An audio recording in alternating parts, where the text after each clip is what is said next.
J'ai souvent défendu Netflix, j'ai souvent été très critique envers Netflix, mais il y a un truc que je ne pourrais jamais leur pardonner et j'ai envie d'en parler aujourd'hui. Salut à tous, ici Reg. Vous le savez, Netflix pour moi c'est un peu compliqué. C'est-à-dire qu'au début j'aimais beaucoup ce qu'ils faisaient, je trouvais que c'était hyper intéressant la manière dont ils mettaient plein d'œuvres de différents pays en avant, ils faisaient des vraies bonnes séries, mais avec le temps, la direction qu'a pris Netflix en termes de cinéma, qu'a pris Netflix en termes de séries aussi de temps en temps, même s'ils ont encore de très bonnes séries, ça faut quand même l'admettre, ça reste je pense les meilleurs aujourd'hui avec des HBO et des choses comme ça, mais ils ont beaucoup de contenu, du coup c'est difficile de trouver les bonnes choses. Mais ils ont du contenu pour tout le monde et des choses comme ça, mais il y a une chose moi qui m'a dérangé, il y a une chose qui m'a toujours agacé, c'est la manière dont ils ont détruit un truc que moi j'adorais, qui me plaisait énormément. Et on va en parler. Laissez-moi vous expliquer très rapidement de quoi je parle aujourd'hui avec quelques exemples que j'ai là. Vous allez voir, j'en ai beaucoup. Vous allez vite comprendre c'est quoi le souci. Il y a des trucs, je sais même plus ce que c'est, honnêtement, tellement il y en a. Oh, ça rigole pas. J'en ai beaucoup. Bon, vous l'avez compris, on va parler aujourd'hui de The Witcher avec tous les bouquins que j'ai là. Merci d'ailleurs à Bragellon qui me les a envoyés à l'époque. Je les ai tous, hein. Je crois que même que j'en ai un en double si je dis pas de bêtises. Ça c'est évidemment tous les romans, vraiment tous. J'attends le nouveau un jour peut-être, on sait pas, quand il sera traduit en français. Mais voilà, je suis fan. J'ai une carte ici, Le Monde du Sorceleur. J'ai 2 nouvelles dessinées, non 3 même, 3. J'en ai 3 incroyables d'ailleurs, sans déconner, ces trucs-là sont incroyables, hein, je vous jure. J'ai l'intégrale des livres en mode grimoire, ici aussi, vraiment c'est costaud. J'ai ça aussi, un codex avec tous les monstres et tous les personnages. Et une autre carte, si je dis pas de bêtises. Pourquoi j'ai 2 cartes? Mais bref, j'ai 2 cartes, incroyables. J'ai même un paquet de cartes de Witcher. C'est pas une blague, hein. C'est vrai, ça existe. Tout ça pour vous dire que je suis fan. J'ai même 3 tatouages de Witcher. Ça aussi, c'est pas une blague. J'ai tous les jeux sur Steam. Je les ai tous faits au moins 2 fois. Et je kiffe. Et du coup, forcément, quand Netflix a pris les droits pour The Witcher, eh bien, j'avais défendu la saison 1. Je me suis dit que c'était pas mal. Il y avait quelques libertés, mais c'était intéressant. Il y avait du budget. Il y avait de bons acteurs. Ils avaient réussi pas mal de bonnes choses. Mais ensuite, la saison 2, que j'ai défendue aussi, parce que même s'il y avait beaucoup de liberté, et en tant que fan des livres, j'étais pas fan de ce qu'ils ont fait, bah, je comprenais un peu les choix. Et j'avais hâte de voir comment ils allaient gérer la suite, parce qu'en vrai c'est pas facile de gérer une adaptation comme ça, surtout avec des livres qui sont pas toujours full action. Donc bénéfice du doute, mais bon, curieux, saison 2 que j'ai bien aimé quoi, ils avaient vraiment progressé je trouve. Le film qu'ils ont sorti, Le Cauchemar du Loup, était pas mal aussi, il y avait une vraie ambition derrière. Puis ensuite est arrivée la saison 3, alors là c'était fini quoi. Entre la qualité de la série qui se casse la gueule, l'acteur principal qui s'est barré de l'œuvre, c'est du jamais vu ça quand même. On n'a jamais vu un truc comme ça, enfin c'est un truc de fou. Le nouvel acteur qui va arriver cette année normalement, à la saison 4 et 5 renouvelé, et ça sera la fin, alors qu'il reste genre quoi, 4 bouquins à adapter qui vont faire en 2 saisons, c'est pas possible. Normalement, il devait en faire 7 ou limite 8 pour avoir un truc convenable. Allez, tu pouvais peut-être réduire à 6 s'il fallait vraiment. Il y a un spin-off qui est prévu sur les rats qui devrait arriver normalement cette année aussi avec la saison 4, et il y a un truc qui est arrivé aujourd'hui, c'est pour ça que je fais cette vidéo, c'est un nouveau film. Un nouveau film qui s'appelle pour le coup Les Sirènes des Abysses, et je l'ai vu, on va en parler, et ça sera un peu le symbole de tous les problèmes que j'ai avec Netflix et The Witcher, parce qu'ils ont gâché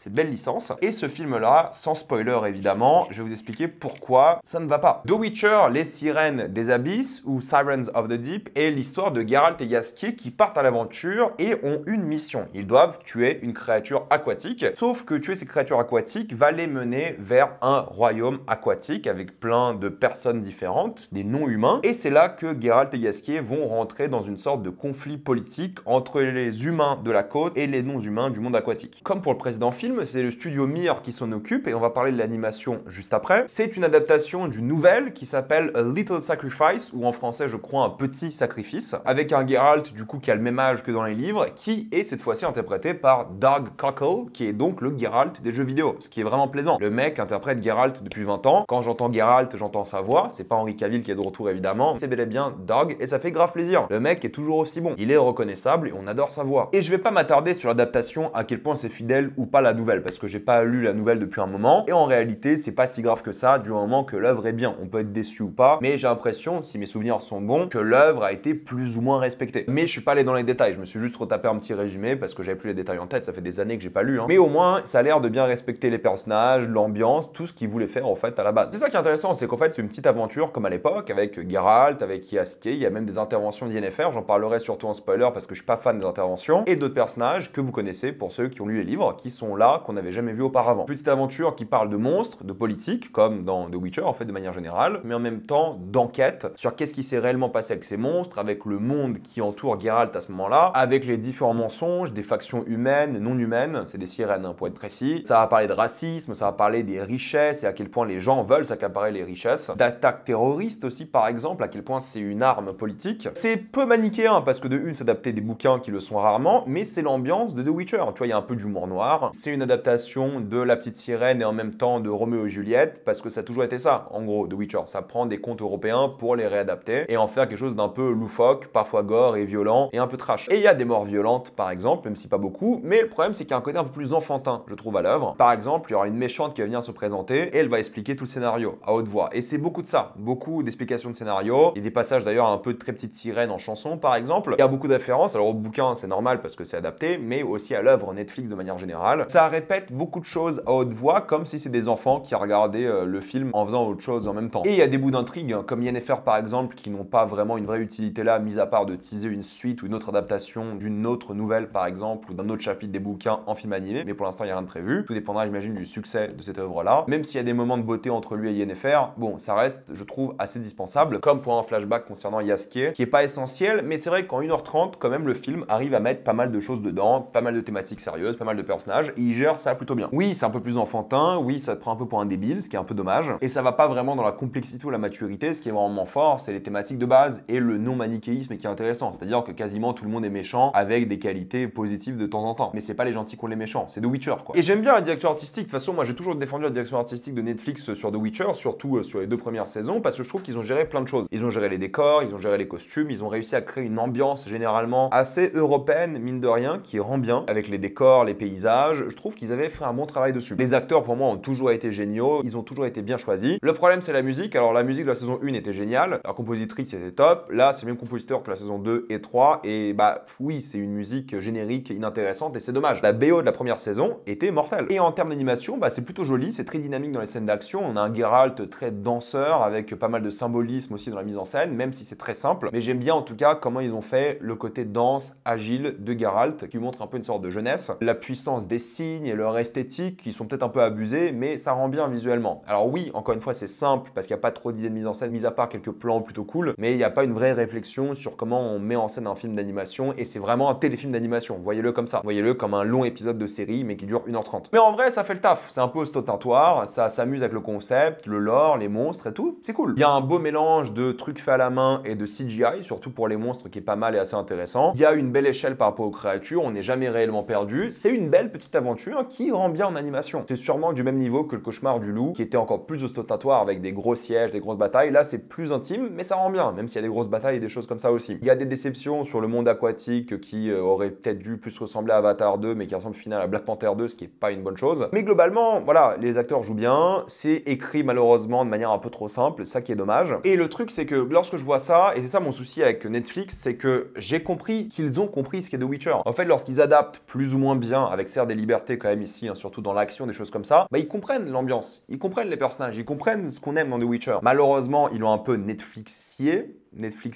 en le rendant moins mature, même s'il y a de la violence un petit peu quand même, mais en le rendant un peu le personnage con et mal écrit, et trop simplé en fait, ça c'est un problème. La force, c'est la trame narrative, parce que la trame narrative est bien, un peu différente, mais c'est le bouquin, c'est rien de nouveau. Ils ont juste adapté en rendant ça moins bien, moins impactant. S'ils avaient fait le choix de directement faire The Witcher en animation, bah je pense que j'aurais bien kiffé. Tu racontes plusieurs arcs comme ça des bouquins, ça aurait été bien, parce qu'en fait c'est pas mal. C'est pas excellent, c'est pas bien, c'est un peu simple, c'est oubliable comme film, mais c'est pas mal. Ils ont capté un truc, ils ont capté une essence, et ils ont fait quelques bons choix. Mais malheureusement, ils ont abandonné l'idée de faire une bonne licence avec Netflix ici. Je sais même pas pourquoi ils vont sortir les 4e et 5e saisons, ça va être des flops intersidérales. Donc c'est normal d'être déçu, mais ce film est pas mal, mais vous allez pas vous en rappeler. Et je ne pardonnerai jamais Netflix d'avoir gâché l'une des licences qui avait le plus gros potentiel. Les jeux vidéo l'ont beaucoup mis en avant, mais les livres sont bien. Je dis pas que c'est des chefs-d'œuvre, il y a un bel univers, des personnages marquants, il y a de belles choses à mettre en avant. Mais la série n'a jamais réussi à le faire. En tout cas, ils ont abandonné de bien le faire sur le long terme, et ça c'est triste. Et ce film représente un peu l'échec. De bonnes tentatives, de bonnes choses, mais Netflixier avec des gens qui n'étaient pas assez talentueux derrière, que ce soit des scénaristes majoritairement, mais aussi en termes de mise en scène, la troisième saison était catastrophique. Et là, ce film-là est un peu le symbole de ça. Globalement, ça aurait pu être bien. Tu vois des lueurs de choses que t'aimes bien, que t'aurais aimé voir en live action, mais qui au final ont été gâchées ces dernières années. Je vais rapidement maintenant faire une partie spoiler pour ceux qui veulent que je parle un petit peu de ça, mais très rapidement. C'est très cool de voir pour la première fois du coup Little Eye, c'est cool de voir l'amitié pour une fois avec Yasuke, la chanson qu'ils ont ensemble, ils ont une bonne alchimie et tu vois que Yasuke veut pas être avec elle, ce qui est cool. Le flashback n'était pas vraiment utile, je trouve, on a compris qui elle était, comment elle était, vraiment un flashback vraiment inintéressant et un peu cliché, mais il a une bonne alchimie avec tout le monde, à la fois une guerrière, une chanteuse, il y a un truc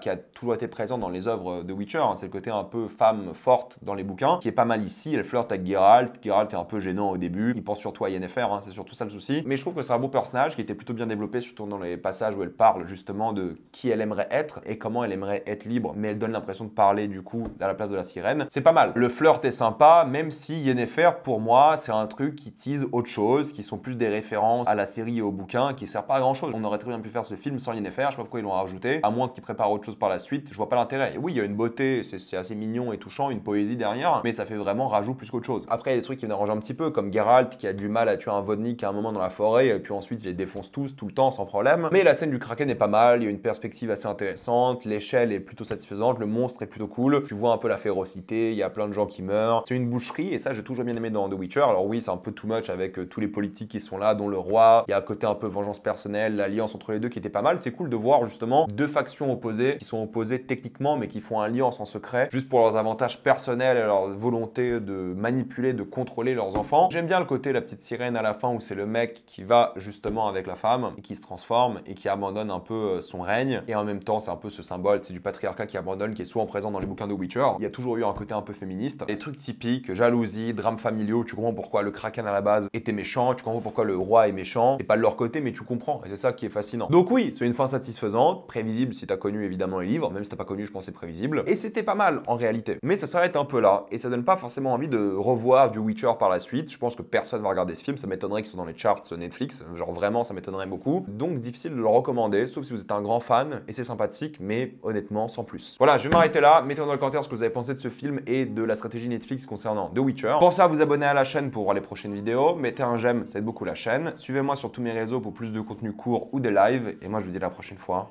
salut à tous.